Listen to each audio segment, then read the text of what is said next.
Live from New Delhi, you're watching DD India News, our India's voice to the world. I'm Siddharth Bharadwaj. Coming up in the next hour, India's Prime Minister Narendra Modi speaks to a news agency, highlights his government's reforms measures, including fight against corruption, boosting tourism, welfare steps for common man.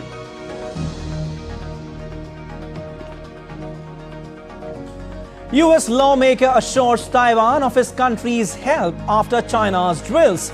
Says China's intimidating war games underscores need to boost island's deterrence abilities. China reacts angrily.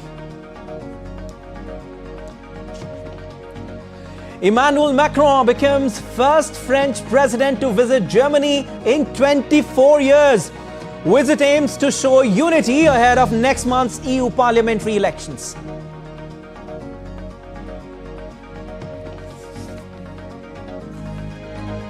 EU foreign ministers meet in Brussels to discuss conflict in Ukraine and the security situation in the Middle East.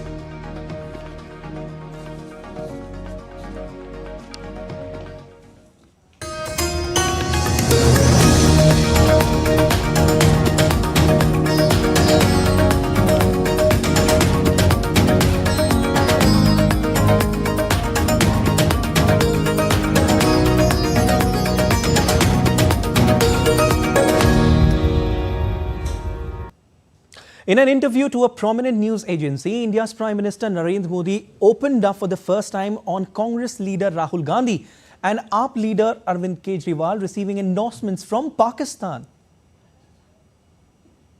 चुनाव भारत का है और भारत का लोकतंत्र बहुत ही matured है, तंदुरुस्त परंपराएं हैं और भारत के मतदाता भी बाहर की किसी भी हरकतों से प्रभावित होने वाले मतदाता नहीं है। मैं नहीं जानता हूं कि कुछ ही लोग हैं जिनको हमारे साथ दुश्मनी रखने वाले लोग क्यों पसंद करते हैं, कुछ ही लोग हैं जिनके समर्थन में आवाज़ वहाँ से क्यों उठती है। अब ये बहुत बड़ी जांच पड़ताल का या गंभीर विषय है और मुझे नहीं लगता है कि मुझे जिस पद PM further in the interview talks about government's fight against corruption on the basis of facts and not perception. He took a dig at Khan Market gang for creating a narrative to protect certain people who are corrupt. हम बद इरादे से कुछ नहीं करेंगे, जो भी होगा हमारी सूचना यही है, जीरो टॉलरेंस। दूसरा, तथ्यों के आधार पर ही एक्शन होना चाहिए, परसेप्शन के आधार पर नहीं होना चाहिए। तथ्य जुटाने में मेहनत करनी पड़ती है। अब अफसरों ने मेहनत भी की, अब मगरमच्छ पकड़े जाने लगे हैं तो हमें सवाल पूछा जा रहा है कि मगरमच्छों को क्यों पकड़ते हो। ये समझ में नहीं आता है कि कौन सा गैंग है खान मार्केट गैंग जो कुछ लोगों को बचाने के लिए इस प्रकार के नैरेटिव घड़ती है। पहले आप ही कहते थे छोटों को पकड़ते हो, बड़े छूट जाते हैं। जब सिस्टम ईमानदारी से काम करने लगी, बड़े लोग पकड़े जाने लगे, तो अब आप चिल्लाने लगे हो। India's Finance Minister Nirmala Sitharaman on Monday stressed that the speed of changes will continue to make India a developed country, noting that the Modi government has transformed the union budget in the last 10 years from a simple record of spending to a strategic roadmap for equitable distribution. Quoting various historic decisions and reforms, Sitharaman said, "Our budgets are characterized by fiscal prudence, transparency and inclusiveness, ensuring investments in social development and infrastructure." Sitharaman said the Modi government has prioritized transparency in its budgeting practices and numbers. Countries with transparent budgets are often viewed favorably by international bodies such as the IMF and the World Bank.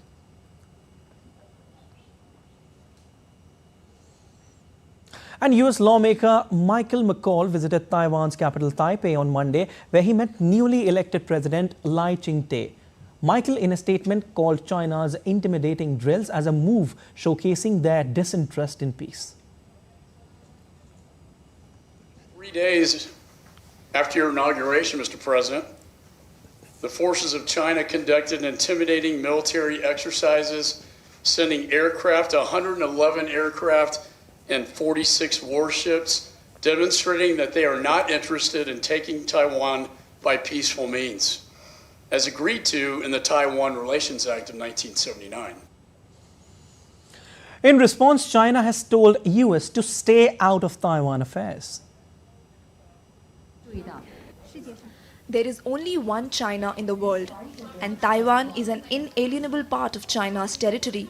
China firmly opposes US-Taiwan military ties, opposes arming Taiwan, and urges relevant US congressmen to stop playing the Taiwan card and stop interfering in China's internal affairs. Stop supporting and conniving at the separatist forces of Taiwan's independence. Meanwhile, China's Eastern Theater Command on Monday released a video showing Chinese warships sailing close to Taiwanese naval ships during recent military drills around the self-ruled island. In response, Taiwan has deployed naval vessels and coastal missiles. All right, and leaders of South Korea, Japan and China on Monday met for a trilateral summit in Seoul for the first time since 2019, with calls for need to uphold inclusivity and enhance mutual respect and trust. South Korea, Japan and China held 16 rounds of official negotiations over a three-way FTA. Talks have been stalled since 2019. The leaders agreed to discuss speeding up talks for a trilateral free trade agreement. They also reaffirmed their commitment to keeping markets open and avoiding supply chain disruptions. We will deepen economic and trade connectivity, strengthen cooperation in regional, industrial and supply chains, and promote the resumption of negotiations on the China-Japan-South Korea Free Trade Agreement. South Korea and Japan called on North Korea not to carry out planned rocket launch carrying a space satellite using ballistic missile technology. We affirmed that the denuclearization of the North Korea and the stability of the Korean Peninsula are in the common interest of our three nations. I also requested that the two leaders continue to provide assistance for the immediate resolution of the abduction issue, and they expressed their understanding. The so-called satellite launch that North Korea announced today is a clear violation of UN Security Council resolutions, and the international community should respond firmly. North Korea is planning to launch a rocket carrying a satellite toward the Yellow Sea and east of Luzon Island between May 27 and June 4th. Japan on Monday demanded the cancellation of North Korea's planned satellite launch via diplomatic channels in China. South Korean military also conducted attack drills deploying about 20 aircraft and said it is fully prepared for North Korea's possible provocations. Officials from the US, Japan and South Korea held phone talks on North Korea's satellite launch using ballistic missile technology and agreed that it would violate UN resolutions and pose a grave threat to regional security. Well, South Korea's Joint Chiefs of Staff said on Monday that about 20 aircraft, including F-35 stealth fighter jets, conducted attack drills after North Korea announced plans to launch a satellite. In video footage released by the Joint Chiefs of Staff on Monday, F-35A, Fa-50 and KF-16 fighter jets were shown flying in formation in airspace said to be south of the no-fly zone along the inter-Korean border. North Korea has notified Japan it plans to launch a rocket carrying the satellite between May 27 and June 4th. If successful, it would be Pyongyang's second spy satellite in orbit. The notice came ahead of trilateral summit between Japan, South Korea and China in Seoul. Now in the latest from the Israel-Hamas conflict, Israeli military claimed to have carried out a precise strike on a Hamas compound in the southern Gaza city of Rafah and took out two of the group's commanders. Israel said that the strike was carried out against legitimate targets under international law, through the use of precise munitions and on the basis of precise intelligence that indicated Hamas's use of the area. Further, Israel said that it was aware of reports indicating that the strike caused a fire and civilians in the area were harmed, adding that the incident is under review. Earlier, Israel's military said that 8 projectiles were identified crossing from Rafah in the southern tip of the Gaza Strip. A number of the projectiles were intercepted, but no casualties were reported. Israel argues that the UN court's ruling allows room for some military action in Rafah. Israeli military's international spokesperson Nadav Shoshani said that their mission has always been to protect civilian lives. Rafah. Let's talk about it. Last night, the IDF thwarted 2 rocket launchers aimed at Kerem Shalom humanitarian crossing. Throughout the day, we facilitate the entry of over 100 humanitarian aid trucks into southern Gaza through that same crossing. This is just a part of hundreds of aid trucks going into Gaza through additional crossings today. What was Hamas doing at that same time? Hamas launched a barrage of rockets towards central Israel. Millions of civilians in Tel Aviv, Herzliya, and other cities had to run to shelter as Hamas fired rockets. It has been almost 8 months of war, and each side still has the same intentions. Hamas still holds 125 hostages. Hamas still targets as many civilians as possible with no care for the people in Gaza. We are still doing everything possible to facilitate the entry of aid into Gaza for the people of Gaza. The IDF is fighting Hamas, not the people of Gaza. And DDN's Sarah Coates sent this report from Tel Aviv. Have a look. IDF aircraft struck a Hamas compound in which significant terrorists were operating, saying that the strike was carried out against legitimate targets under international law through the use of precise munitions and on the basis of precise intelligence. Now, according to the military, it eliminated a Hamas chief of staff of the West Bank, also another official from that same area. As you did mention, the military is acknowledging that a number of civilians were harmed, saying it is investigating. But as we go to air, we've been hearing from doctors on the ground who say that they expect the death toll from this strike to rise, given that they say it was on an area that was previously declared a safe zone by the Israeli military.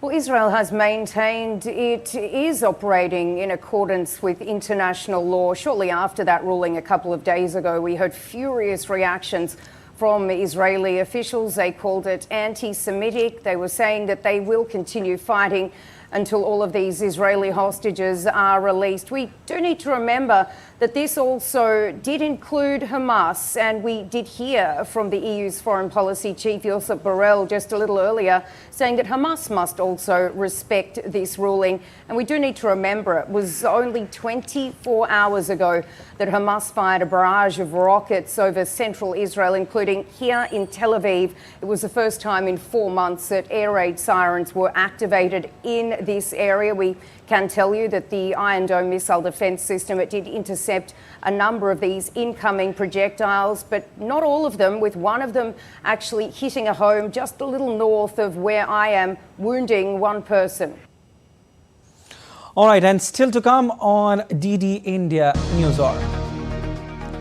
EU foreign ministers meet in Brussels to discuss Ukraine conflict and situation in Middle East.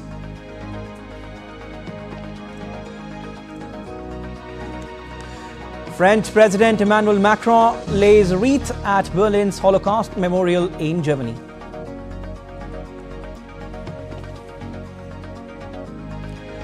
Papua New Guinea formally asks for international help following Friday's landslide.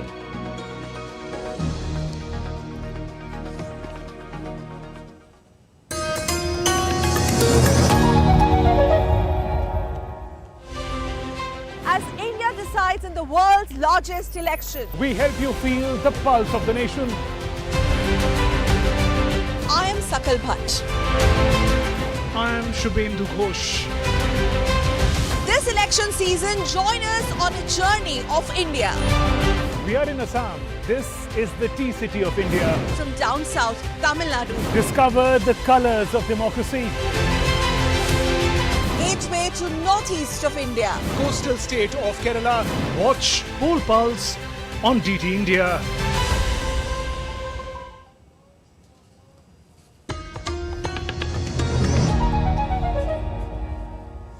You're watching DD India News Hour. I'm Siddharth Bharadwaj. EU foreign ministers gathered for a meeting in Brussels on Monday to discuss Russia's invasion of Ukraine and the security situation in the Middle East. The European Union aims to agree in principle on Monday to press ahead with an EU border mission at Rafah, a city in the southern Gaza Strip abutting Egypt, the bloc's foreign policy chief Josep Borrell said. The bloc is considering reviving its European Union border assistance mission. Rafah, which has not been operational since 2007, when the Palestinian Islamist militant group Hamas seized full control of Gaza. All right, we have William Denslow, DD correspondent, joining us from Brussels. William, EU foreign ministers have gathered for a meeting in Brussels. Now, discussion on Russia-Ukraine conflict and security situation in Middle East is expected. What details do you have for us? Well, when it comes to the situation in Rafah, we've just heard from Josep Borrell, the European Union Foreign Affairs chief, who's taken to social media to remark on what has transpired over the weekend, both when it comes to Hamas rockets fired into Israel and also the news report that dozens of Palestinians that were reportedly staying in a displaced camp near Rafah have been killed. He said that he condemns that attack in the strongest terms. He says he is horrified by that development. He also goes on to say that in his estimations there is nowhere safe in Gaza currently for civilians. He says that attacks must stop immediately.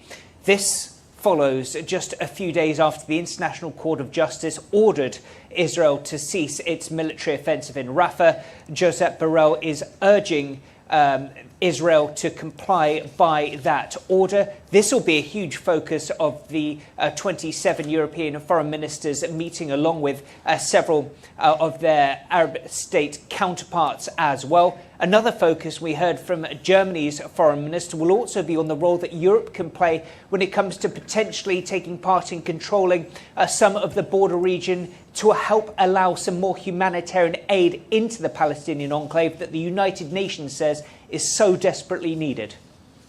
All right. EU also plans to revive EU assistance mission for Rafah. What details do you have for us on this?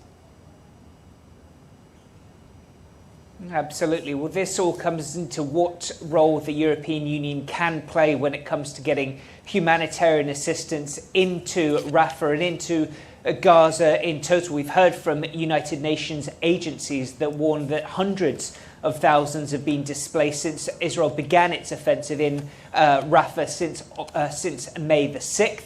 They estimate that now, because of security concerns and because of a lack of supplies, UN agencies simply aren't able to get aid into that particular part of the Palestinian enclave. The European Union is looking for ways to assist. That is a huge part of this meeting. Members of the EU are somewhat divided. We have seen, of course, in recent days, the likes of Spain, the likes of Ireland announce officially that they are recognising the state of Palestine, much to the chagrin, really, of Israeli officials who've condemned it, saying it is effectively a move that is supporting Hamas and their attack that we saw on October 7th. And we've seen some members of the EU that have a far more staunch relationship and support for Israel. So when it comes to what the EU can do as a wider body, when it comes to action on the ground, somewhat limited because of those divisions. But when it comes to allowing humanitarian aid in, that is something that members of the bloc do see eye to eye on and agree that more needs to urgently be done. All right. Thank you so much for joining in and for your analysis. France's President Emmanuel Macron is in Germany for a 3-day visit, followed by a bilateral meeting as the European Union's two biggest powers seek to show unity ahead of next month's EU parliamentary election. Along with German President, Macron laid wreath at the Berlin Holocaust Memorial. Macron's trip is first by a French president in 24 years. Macron warned against a slackening of support for Ukraine in its defense against Russia.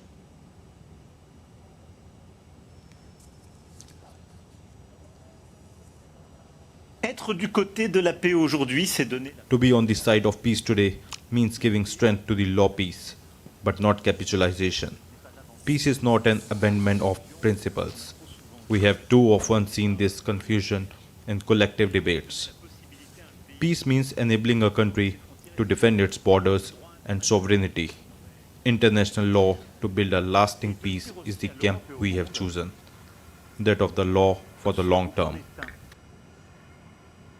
German Foreign Minister Annalena Baerbock said on Monday that the World Court ruling urging Israel to immediately halt its military offensive on the southern part of the Gaza Strip is binding and must be respected. German Foreign Minister is attending EU ministers' meet in Brussels.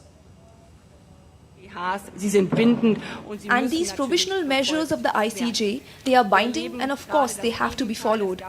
We are currently experiencing the opposite. There have been more rockets on Tel Aviv from Hamas. And at the same time we see that it is no gain for Israel's security, that no hostage will be freed if more people now have to shelter in tents. International law, international humanitarian law applies to everyone, including Israeli warfare. Well, in the latest updates in Russia-Ukraine conflict, Russia claimed to have gained control of a settlement in Ukraine's Kharkiv region on Sunday. The Russian Ministry of Defense reported that Russian forces have secured advantageous positions in various directions and successfully targeted Ukrainian armored vehicles, artillery systems and other objectives. It has also intercepted a number of missiles, rocket projectiles and drones of the Ukrainian army. While Ukraine stated that it has taken all necessary measures to weaken the Russian offensive, according to the latest updates from both sides. And Ukrainian President Volodymyr Zelensky is visiting Spain and was welcomed by King Felipe on Monday. Zelensky is set to hold a joint press conference with Spain's Prime Minister Pedro Sanchez. The two countries are expected to sign an agreement for Ukraine's security assistance.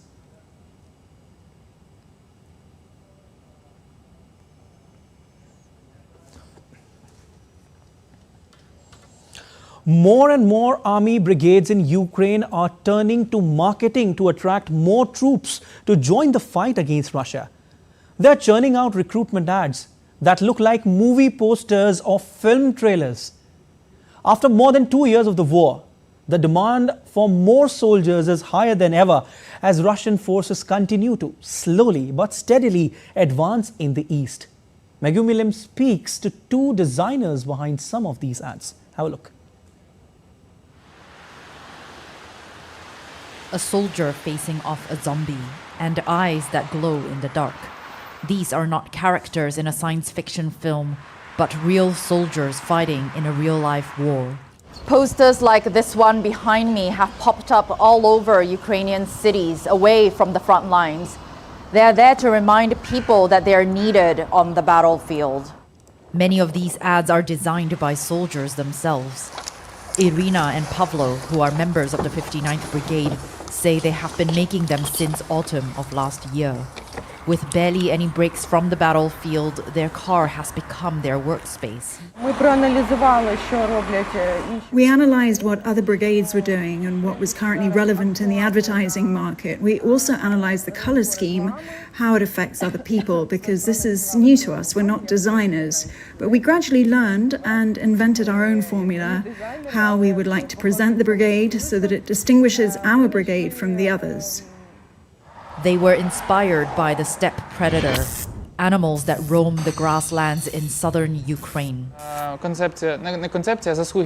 The merits of our fighters, defenders and female defenders were earned on the steppes in the south. That's why there's a blue person with eyes that glow like a steppe predator.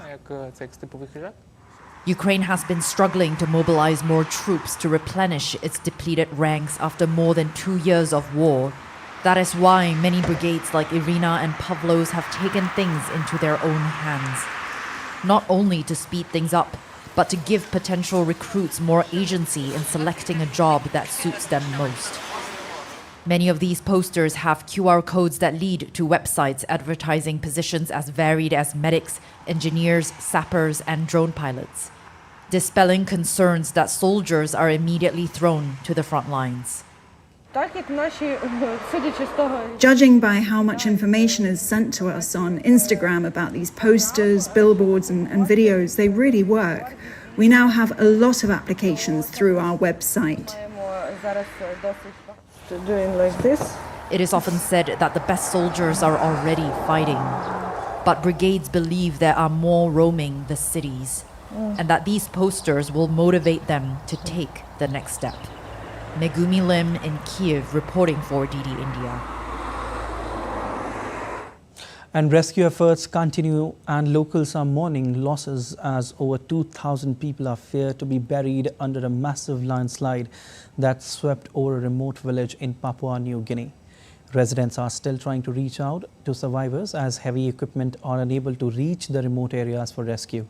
The International Organization for Migration's chief of mission in Papua New Guinea said treacherous terrain and the difficulty of getting aid to the affected site raises possibilities of few survivors being found.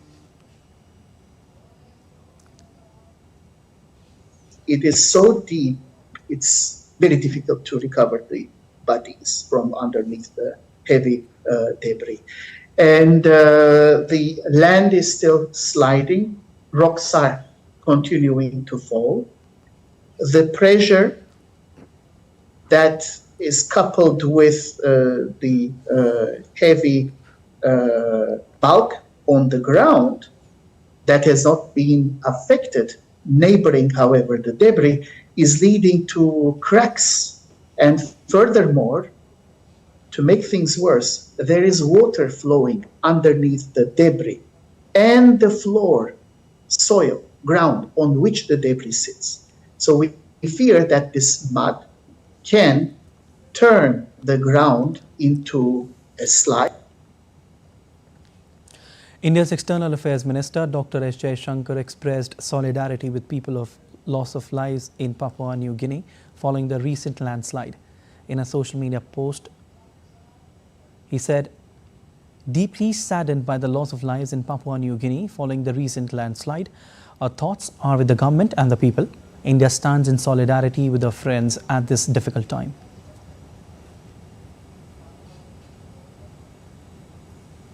In Bangladesh, at least 10 people died and over 30,000 homes destroyed after cyclone Rimal smashed into low-lying areas of Bangladesh on Sunday night. Severe cyclone Rimal made landfall between Khepupara and West Bengal's Sagar Island on Sunday night. The storm weakened after it crossed onto the land, eventually becoming a depression. The violent storm disrupted power supply to southern districts of Bangladesh, leaving over 20 million people without power and disrupting mobile networks and internet services. Severe storms and tornadoes have swept through various states of the United States over this weekend, claiming 22 lives, injuring people and leaving widespread destruction in their wake. At least 15 people were killed, with over 100 injured in North Arkansas after tornadoes hit the state late Saturday. Another powerful tornado struck the north-central part of Texas on Saturday, claiming 7 lives, including 2 children, and injuring at least 100 people.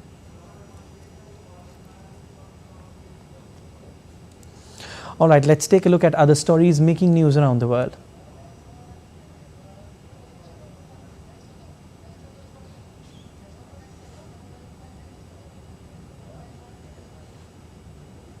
A Thai opposition lawmaker, Chonticha Jangru, was sentenced 2 years in jail for insulting the monarchy. The court is yet to give statement over the sentence. Chonticha has been granted bail for now.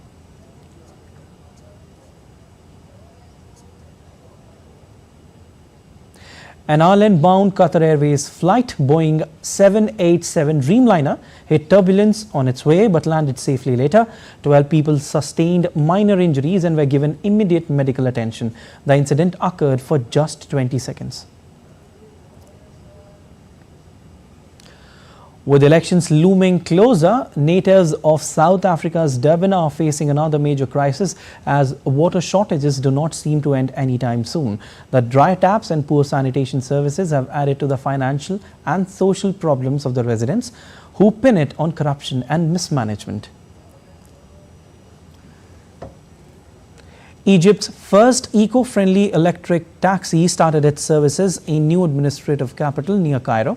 Initiated by the Ministry of Transport and owned by its affiliated company, the project has launched 10 taxis with plans to roll out a total of 145 electric taxis in subsequent phases. And still to come on DD India News Hour. 77th World Health Assembly kicks off in Geneva, Switzerland. India's Health Secretary Apurva Chandra leads Indian delegation.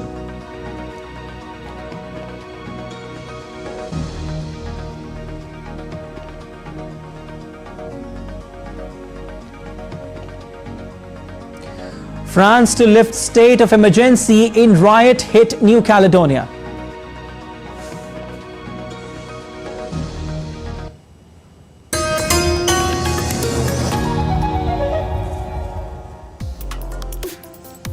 Complex issues, hidden agendas, twists and turns, strategic games. We think all dots are linked. We just need to connect them. Join me every week as I connect the dots to unravel hidden designs in statecraft, mysteries, and decode issues that matter to you. Watch Connecting the Dots with me at these times on DD India.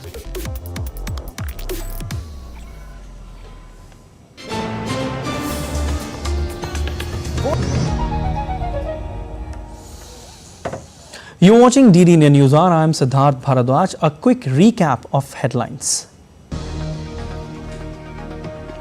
India's Prime Minister Narendra Modi speaks to a news agency, highlights his government's reforms measures, including fight against corruption, boosting tourism, welfare steps for common man.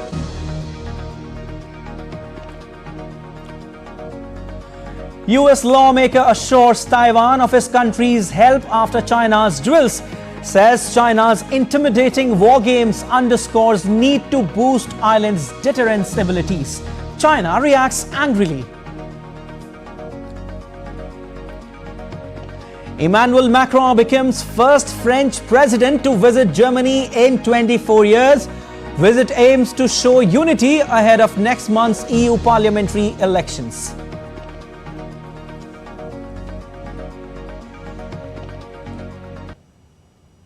And state of emergency has been lifted in French-ruled Pacific Island, New Caledonia, but the airport remains closed till June 2nd. Last week, French President Emmanuel Macron visited the region after at least 7 people were killed in riots. The original inhabitants, called the Kanak community, are opposing a new bill adopted by lawmakers in Paris that will allow voting rights to French residents living in New Caledonia for more than 10 years. Okay. South Africans will vote in national and provincial elections to elect a new National Assembly and state legislatures on May 29. South African President Cyril Ramaphosa seeks to balance the need to boost energy. South Africa's Julius Malema, who quit the ruling African National Congress to form a radical leftist party, could potentially become a deputy president if the ANC loses its majority in Wednesday's election, as polls suggest. He pledges to redress persistent racial and economic disparities. After 30 years of dominance, African National Congress is facing its toughest election. The National Assembly will choose the president for the next 5 years. The 77th session of the World Health Assembly began on Monday in Geneva, Switzerland, and brings together global health officials, including officials from India. The opening ceremony was held in the presence of WHO's Director General, Dr. Tedros, along with delegates from across the globe. This year's theme is All for Health, Health for All, wherein global officials and experts discuss current and future priorities for public health issues of global importance. India will showcase its success stories in healthcare. India will also display its Arogya Maitri Disaster Management Cube, an indigenous portable hospital for emergencies.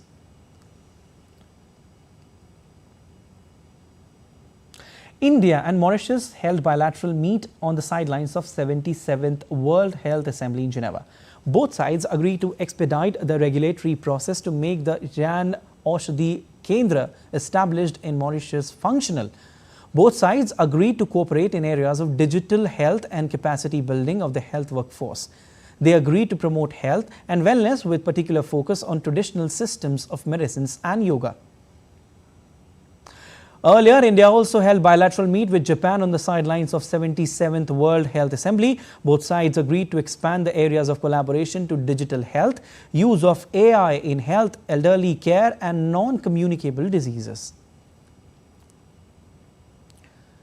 The Walk the Talk Health for All Challenge returned on May 26 to Switzerland's Geneva for a healthy kickstart to International Yoga Day. Indian Union Health Secretary Apurva Chandra and World Health Organization's Director General Tedros performed yoga asanas at the Walk the Talk event along with other senior officers of India delegation. The event was organized by India, United Nations Geneva and World Health Organization in Geneva. And let's get you the latest on world's largest election in India.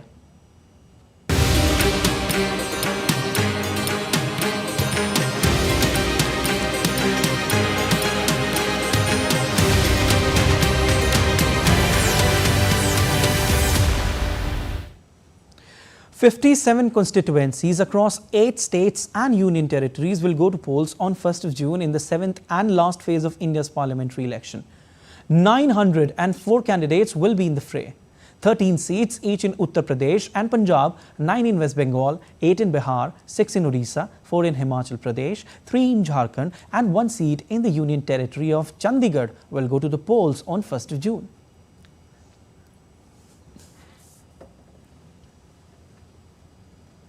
In a unique and engaging campaign aimed at increasing voter participation, Election Commission of India organized a book campaign with new bestseller titled "Who Stole My Vote?" at major book stalls across Delhi. Here's a report. Have a look. This book is not what it seems at first glance. The book, adorned with a compelling title and a cover, has caught the attention of many curious customers. On closer inspection, readers find that most of its pages are blank, except for 4 pages strategically placed in the center, delivering a powerful and thought-provoking message about voting.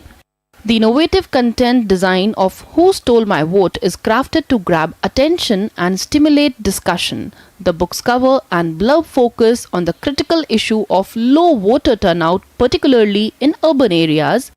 The Election Commission of India is taking such innovative approaches to nudge the voters to cast their vote. I believe this book is a very different idea, a different approach towards making people aware.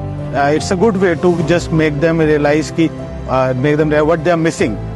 Yeah, it's a very strong message. It just says that, how important it is to vote because each and every vote counts. When I'm not going to vote, it is telling me somebody is stealing my vote. This is the Election Commission's doing that they want to make people more aware and try and increase the voting percentage. Voting of even one person is important. I definitely request everyone to just go and vote for the nation.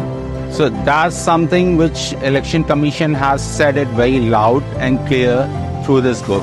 Who Stole My Vote serves as a creative and impactful reminder of the importance of voting, aiming to inspire greater civic engagement during this election season.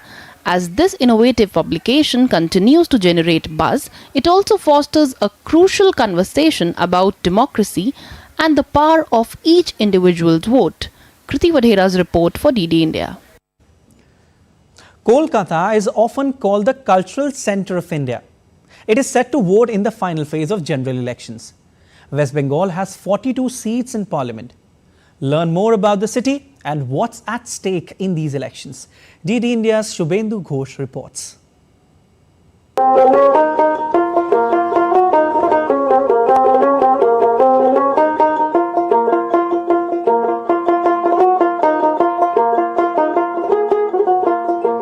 Where the mind is without fear and the head is held high, where the world has not been broken up into fragments by narrow domestic walls, into that heaven of freedom, let my country awake. Gurudev Rabindranath Tagore in Gitanjali presents a vision of free and aspirational India, a vision that the nation must engage with as it votes in the world's largest democratic elections.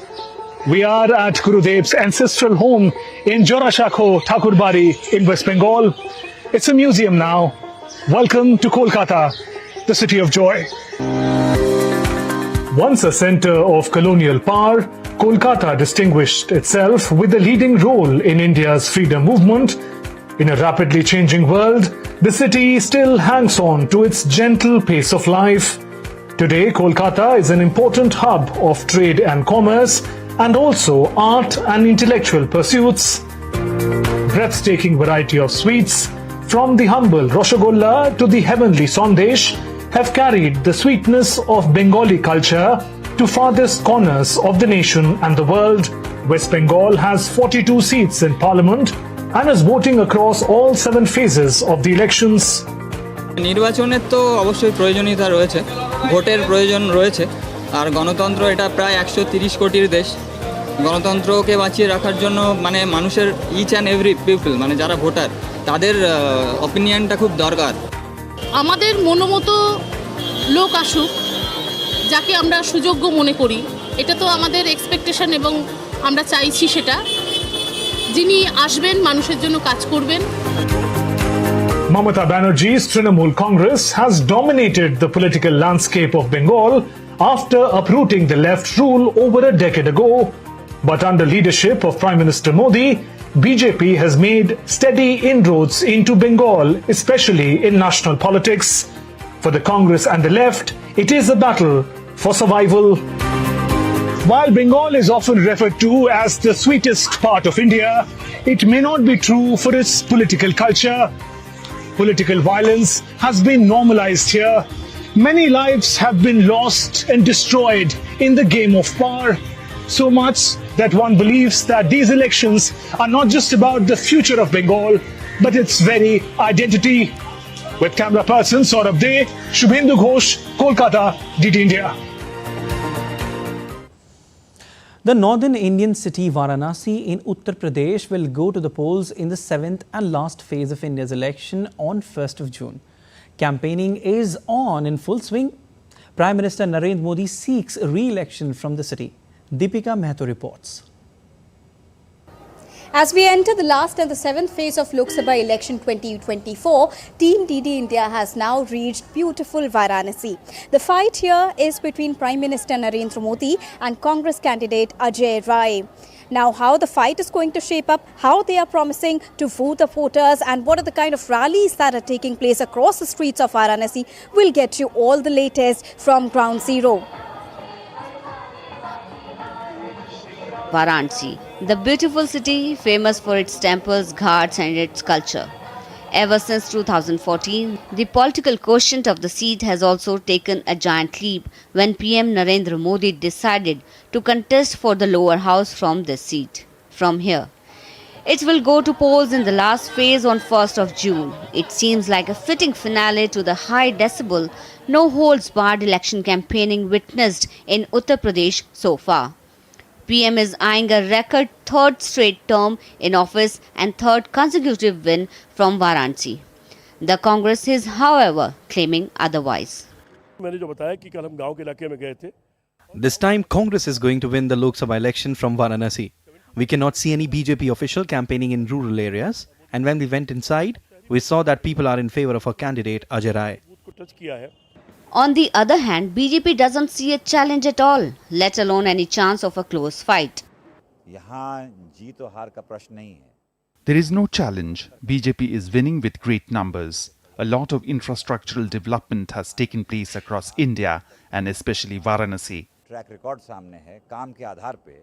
Jitin Prasad also appealed to the voters to come in large numbers and exercise their franchise.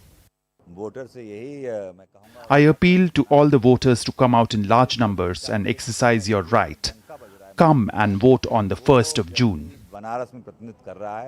As campaigning enters the final lap, all eyes in the last phase will be on Varanasi. Amidst the religious chants and sacred hymns, the city is experiencing the exhilarating last lap of the high decibel pitch by the political parties.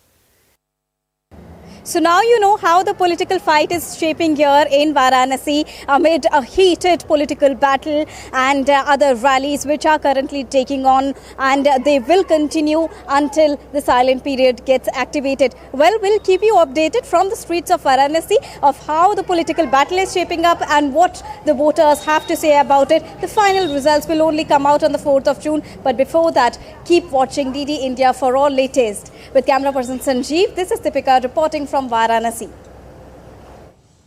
India's Ministry of Ayush has called an important meeting on Monday with the CEOs of insurance companies and owners of Ayush hospitals at the All India Institute of Ayurveda in Delhi. This event aims to facilitate information sharing between the insurance sector and the Ayush healthcare providers and includes the presence of CEOs and CMDs of general insurance companies as well as Ayush hospital owners. The program aims to encourage collaborations that enhance the accessibility and affordability of Ayush treatments for the public and promote holistic health and wellness across the country. Today we have organized a Ayush sensitization program on insurance at All India Institute of Ayurveda. Professor Tanuja Nesri, who is the director, and Professor Bijan Kumar Mishraji, who is the chairman of this core committee of insurance in Ayush. They are here, and we have invited all insurance companies, all TPI, mediators, intermediators, and then startups, General Insurance Council officials, IRDI officials. Everybody is here today. The purpose of this today's program is to bring in insurance sector at a health and Ayush at a very large scale. And still to come on DD India News Hour. Indian official says new WIPO treaty is a big step forward for India and the global south.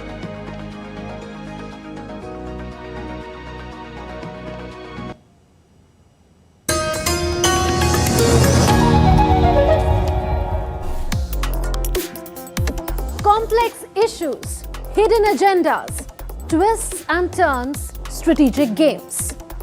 We think all dots are linked. We just need to connect them. Join me every week as I connect the dots to unravel hidden designs in statecraft, mysteries, and decode issues that matter to you. Watch Connecting the Dots with me at these times on DD India.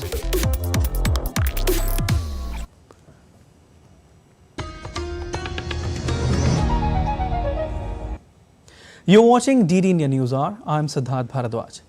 Rajesh Kumar Singh, the Secretary of Department for Promotion of Industry and Internal Trade or DPIIT, said that the new WIPO treaty is a big step forward for India and the global south as it will help in protecting traditional knowledge of these countries. DD India correspondent Ajay Mishra reports. India has a great history of rich heritage and has a vast repository of traditional knowledge and wisdom. These traditional knowledge is currently protected by Indian laws, but not necessarily on the foreign land. But now the world has come together to have a treaty on the genetic resources as well as the traditional knowledge, and we have with us the Secretary in the Ministry of Commerce and Industry, Rajesh Kumar Singh, to dwell into the details of the treaty. Sir, thanks very much. On the face of it, why the world need such a kind of treaty from the Indian point of view, sir?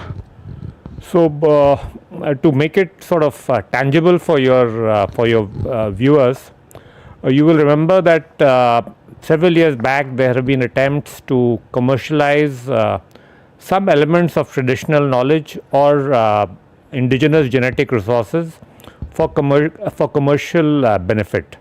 There have been examples like attempts made in the US to take a patent on turmeric, haldi for example. Similarly, there have been attempts at on basmati rice, something called texmati was somebody came up with, and there have even been attempts to commercialize and take a patent on yoga through some variants like hot yoga, etc. So for a long time, countries of the developed south, including India, have been asking WIPO to create at least minimum disclosure requirements when it comes to people making patent applications based on this type of indigenous genetic resources and associated traditional knowledge. You will recall that in the case of haldi or in the case of texmati, we had to take steps to get the patent annulled after the attempts had almost succeeded. This new instrument will ensure that we will have the ability to enforce mandatory disclosure requirements on patent applications applicants rather, in almost 150 countries who've signed up to this. So it's a big step forward for the Global South and for India, which is, as you said, a very rich source of both genetic resources and traditional knowledge. But sir, why did it take so long to convince the Western world on the preservation of these kind of traditional knowledge, and how did you and your team really succeeded in convincing them? So, obviously for a long time, developed nations, Western nations in particular, put more of a premium on what they call innovation rather than on, and did not give much credence to our claims about traditional knowledge, about traditional practices and genetic resources. I think over time, and it took a long time, it took almost 20 years. It was in 2019 that Colombia first raised this issue. And thereafter, it's been, as I said, almost 20 years plus to convince various countries, particularly those of the developed world, that besides putting a premium on innovation, you should also give adequate credit and ensure benefit sharing to rich traditional communities who've provided traditional knowledge and genetic resources, which are sometimes thought to be surreptitiously appropriated by certain parties for a commercial benefit. But sir, largely it seems that India and the countries in the Global South are going to benefit from the Indian point of view, and India as a voice of Global South. What was the reaction after this treaty was adopted? I think in general the feeling is that this is a big step forward. It's not as if like any negotiated settlement you don't get exactly everything that you want, but we've taken one big step forward in ensuring minimum mandatory disclosure requirements when it comes to any innovations or claimed innovations that are based on genetic resources and traditional knowledge, and therefore our ability to sort of forestall or prevent misutilization or cultural and commercial appropriation of our traditional knowledge and genetic resources has been strengthened to that extent. So sir, finally, do we need to make some changes in our patent law to ratify these new norms under the treaty? And in layman's terms, what are the benefits that our industry are going to have after this treaty is ratified? So our estimate is that in Indian law, including in our patent law, the disclosure requirements are already there, but there may be some minor changes required in one or two provisions in terms of definitions and some minor changes. But basically, India was one of 33 countries which already had disclosure requirements. What this means really is that now you have 150 countries. You end up having a global framework which recognizes the need for mandatory disclosure whenever claims are based on local community genetic resources and associated traditional knowledge. Thank you, sir, and congratulations to you and your team for this great achievement. So it's really historic for India in terms of protecting the genetic resources and traditional knowledge. With camera person Radhakrishna Tiwari, Ajay Mishra, DD India, New Delhi. Earlier on Friday, WIPO member states had approved a groundbreaking new treaty related to intellectual property, genetic resources and associated traditional knowledge, marking a historic breakthrough that capped decades of negotiations. This is the first WIPO treaty to address the interface between intellectual property, genetic resources and traditional knowledge, and the first WIPO treaty to include provisions specifically for indigenous peoples as well as local communities. All right, on to sports now. And in cricket, Kolkata Knight Riders lifted their third trophy in the Indian Premier League IPL with crushing 8-wicket win over Sunrisers Hyderabad in completely one-sided final on Sunday. Having lost the toss, KKR produced a clinical effort with the ball to dismiss Sunrisers for 113, the lowest ever total in an IPL title clash. Kolkata chased down the target of 114 with as many as 57 balls to spare. For KKR, Venkatesh Iyer was the top scorer with an unbeaten 52 runs, followed by Rahmanullah Gurbaz, who scored 39 runs. Andre Russell scalped 3 wickets for the winning team, while Mitchell Starc was declared player of the match. For Sunrisers, skipper Pat Cummins was the highest scorer with 24 runs. That's all for this edition of DD India News Hour, but let us know your thoughts on the news of the day. For those on the go, you can get all the latest news and updates from India and across the world on the DD India mobile app. The app is available on both Android and iOS platforms. Scan the QR code on the screen to download now. We'll be back with more news as it breaks here on DD India. I'm Siddharth Bharadwaj from all of us here in Delhi. Thanks for watching DD India News Hour.